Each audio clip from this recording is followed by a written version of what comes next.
Merci. J'aime trop ce festival, moi, parce que y a des gens qui viennent du Québec, qui viennent de Belgique, de France. Il y a tous les humoristes, les producteurs qui viennent ici à Montreux. Puis moi, j'habite Lausanne. Puis du coup, c'est à côté. Puis c'est cool. Parce que le reste de l'année, ils sont à Paris, Bruxelles, Montréal. Puis c'est loin. Et j'aime pas voyager.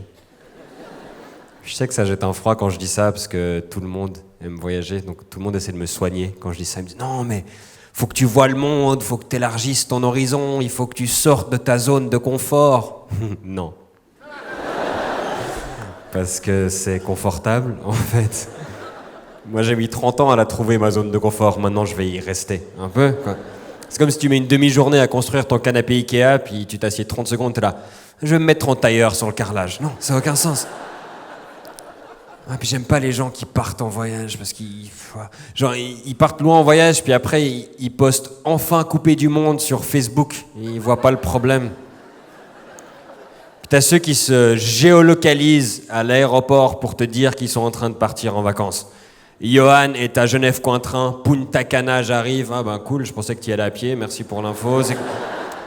Non, ils essayent de te faire envie, mais ils arrivent même pas à attendre d'être sur la plage pour faire une photo qui te font envie. Tu sais, ils sont à Cointrin pour essayer de te faire envie. Moi, je suis déjà allé là-bas. Il y a des portiques de sécurité, un McDo, ça me fait pas envie. Moi, quand je vois quelqu'un qui se géolocalise à l'aéroport, tu sais, pour moi, c'est les éjaculateurs précoces de la frime. Ils arrivent pas à attendre d'être à destination. Moi, dès que je vois ça dans mon film, dans les commentaires, je tag Daesh.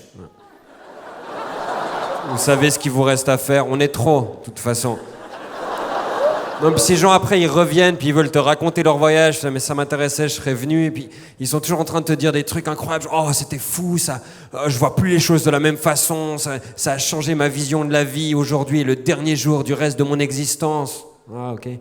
Et sinon t'es toujours comptable au Crédit Suisse Les pires je crois que c'est les backpackers qui partent genre 6 mois puis ils reviennent puis ils sont un peu tristounes.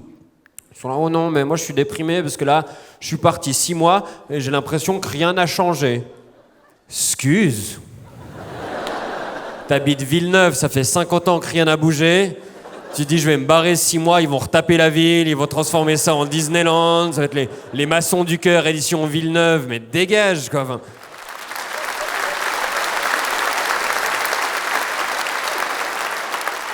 les gens, ils ont toujours un peu les mêmes idées de voyage. Ils vont en Australie, ils vont faire un camp de surf, puis après ils achètent une planche de surf, puis ils la ramènent, puis ils ont une planche de surf à Montreux. Oh bah, y a pas tant de vagues sur le lac Léman. Bah, bien observé, Einstein, bien vu. Ou alors ils ramènent un didgeridoo, ça j'adore. Moi je pense que l'employé qui ouvre la soute de l'avion qui vient de Sydney, il pète un câble. 12 didgeridoo, 15 planches de surf qui lui tombent dessus tous les jours. Tu te retrouves avec un didgeridoo en Suisse, tu sais pas en jouer, t'es à l'école Club Migros, cours de groupe de didgeridoo. Vous êtes déjà retrouvé dans une soirée à vous dire « Ah, c'est bien, mais ça manque un peu de didgeridoo ». Non, ça n'arrive jamais. Au pire, t'arrêtes de bouffer une demi-journée, tu te mets un micro sur le bide, c'est le même bruit, quoi.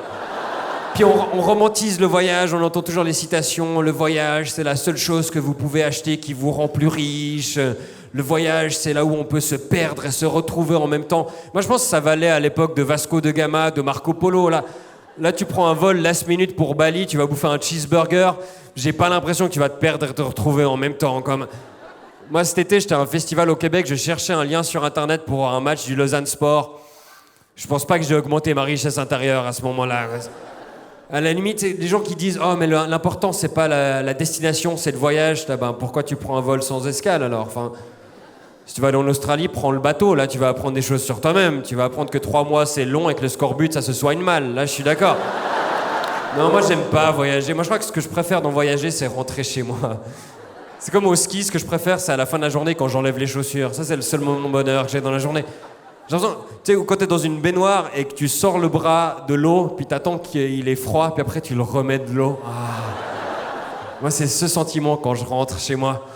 C'est insupportable de voyager avec moi, parce que moi, j'aime bien genre, me renseigner, et du coup, je me spoil le voyage avant de le faire.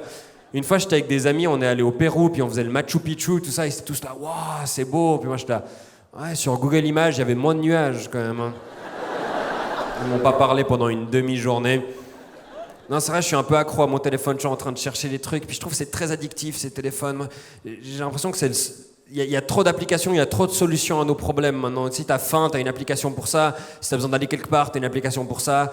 Si tes parents t'ont pas assez dit je t'aime, t'as une application, tu fais un filtre avec des oreilles de chien ou un poisson sur la joue. Enfin, ils ont tout prévu, c'est trop bien prévu, il y a des applications pour tout. Beaucoup d'applications pour niquer, on a Tinder, Grindr, Bumble, Happen, je les ai toutes.